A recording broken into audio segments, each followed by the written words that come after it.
Millet વીકના ત્રીજા millet તરીકે કોદરી લઈશું.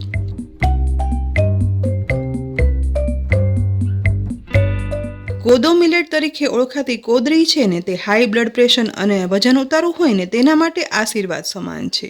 વળી ડાયાબિટીસ હોય ને તેના માટે કોદરી એક રામબાણ ઇલાજ છે, કારણ કે ડાયાબિટીસમાં ભાત ખાવાની ના પાડે તો આ કોદરી છે ને તે ચોખાની પૂર્તિ કરે છે. વળી શરીરમાં ઇન્સ્ટન્ટ એનર્જી આપે છે અને પચવામાં પણ હળવી છે. તેથી કોદરી છે ને 9 મહિનાના બાળકથી લઈ મોટી કોઈ પણ ઉંમરની વ્યક્તિને આપી શકાય છે. કોદરી શરીરમાં લોહી પ્યુરિફાય પણ કરે છે, જેથી ચામડીને અને પેટને લગતા રોગો હોય ને તે દૂર થાય છે. તો આજે કોદરીની વાનગી બનાવવાની શરૂઆત 1/4 કપ કોદરી એટલે કે કોદો મિલેટ લઈશું. સામા કે મોરૈયા જેવી જ એકદમ સફેદ નાના દાણા જેવી લાગતી આ કોદરી આપણે બાઉલમાં ઉમેરી દઈશું. કોદરી ડૂબે ને એટલું પાણી ઉમેરી દેવાનું છે. હવે પાણીમાં સહેજ જ એવી ઘસી આ કોદરીને સાફ કરી લેવાની છે. હાઈ એન્ટીઓક્સિડન્ટ તત્વો ધરાવતી કોદરી થોડી જ ખાવાથી પેટ ભરાઈ જાય છે અને પચવામાં પણ હળવી છે. વળી જલ્દી ભૂખ પણ નથી લાગતી અને શરીરમાં જલ્દી તાકાત આપે છે.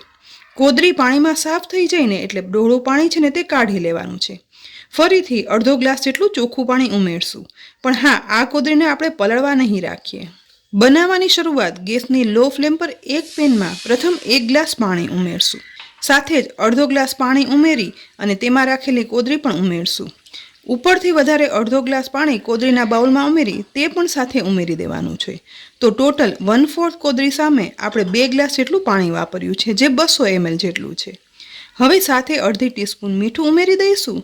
બધું એક વખત મિક્સ કરી દેવાનું છે અને ત્યાર પછી પેનને ઢાંકણ ઢાંકી ગેસની લો ફ્લેમ પર લગભગ 10 મિનિટ સુધી આ કોદરીને બફાવા દઈશું. કોદરી ચડતા બહુ વધારે સમય નથી લાગતો. લગભગ 9 થી 10 મિનિટમાં ધીરા ગેસે ચડ્યા પછી હવે પેનનું ઢાંકણ ખોલી લઈએ. જુઓ, અહીં એકદમ માપના પાણી સાથે કોદરી ચડી ગઈ છે. હાથથી પ્રેસ કરતા દાણો અંદર સુધી પ્રેસ પણ થઈ જાય છે તેવો ચડી ગયો છે. તો આ સમયે ગેસની ફ્લેમ બંધ કરી દેવાની છે અને આ કોદરીની પેનને ગેસ પરથી નીચે ઉતારી લઈશું. હવે કોદરીમાં અંદરથી વરાળ નીકળી જાય ને ત્યાં સુધી ઠંડી થવા માટે રાખી દેવાની છે. લગભગ 6 થી 7 મિનિટમાં આ કોદરી છે ને તે ઠંડી થઈ ગઈ છે. તો સહેજ એવી મિક્સ કરી લઈશું અને દાણે દાણો અલગ થાય ને તે રીતે છૂટું કરી લેવાનું છે. ભાતની જેમ માત્ર સહેજ જેવી ઠંડી થયા પછી બધી જ બાફેલી આ કોદરીને એક પોળા બાઉલમાં લઈ લેવાની છે. બાઉલમાં કાઢી લીધેલી બાફેલી આ કોદરીમાં હવે નાના ટુકડામાં કટ કરેલું ગાજર ઉમેરશું. તેની સાથે બાફેલી અમેરિકન મકાઈના દાણા, નાના ટુકડામાં સમારેલી લીલી ડુંગળી, 2 તીખા લીલા મરચાંના એકદમ ઝીણા સમારેલા ટુકડા, અડધો ઇંચ આદુના ટુકડા અને થોડી સમારેલી કોથમીર પણ ઉમેરી દઈશું. અહીં આપણે આટલા વેજીટેબલ ઉમેર્યા છે. તમારી પસંદગી પ્રમાણે વેજીટેબલ વધારે ઉમેરી પણ શકાય છે અને સ્કીપ પણ કરી શકાય છે. અને આ વેજીટેબલનું કોઈ માપ કે પ્રમાણ નથી. પસંદગી પ્રમાણે વધારે ઓછું કરી શકાય છે.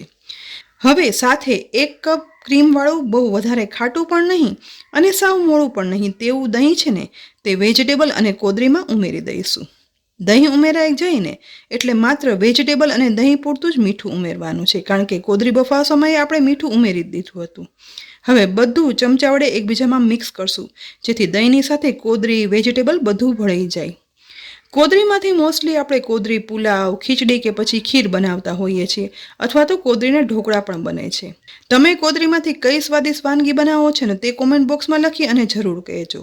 નોર્મલી આપણે ભાતમાંથી દહીં, વેજીટેબલ ઉમેરી કર્ડ રાઈસ બનાવતા હોય છે, જે વિટામિન B12 થી ભરપૂર કહેવાય છે. પણ જેને ડાયાબિટીસ હોય અને ચોખા ખાવાની ના પાડતા હોય ને તેના માટે કર્ડ રાઈસના બદલે કોદરી મિલેટ કર્ડ બનાવી શકાય છે. અને આજે આપણે કોદરી મિલેટ કર્ડ જ બનાવ્યા છે. દહીંમાં રહેલ પ્રોટીન, વિટામિનયુક્ત વેજીટેબલ અને કોદરીના ગુણોથી ભરપૂર આ વાનગી એકદમ સ્વાદિષ્ટની સાથે ગુણોયુક્ત પણ છે. બધું જ વ્યવસ્થિત મિક્સ થઈ ગયા પછી આ કોદરી મિલેટ કર્ડને વધુ સ્વાદિષ્ટ બનાવવા માટે એક ખાસ વઘાર ઉમેરશું.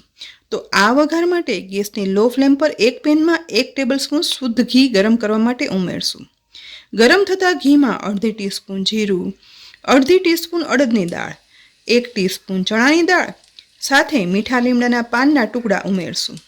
સહેજવાર આ રીતે વઘારને મિક્સ કરતા રહેવાનું છે, જેથી ઘીના વઘારમાં અડદ દાળ અને ચણાની દાળ છે ને તે ગોલ્ડન બ્રાઉન સતરાઈ જાય. સાથે સાથે 1/4 ટીસ્પૂન હિંગ પણ વઘારમાં ઉમેરી દઈએ.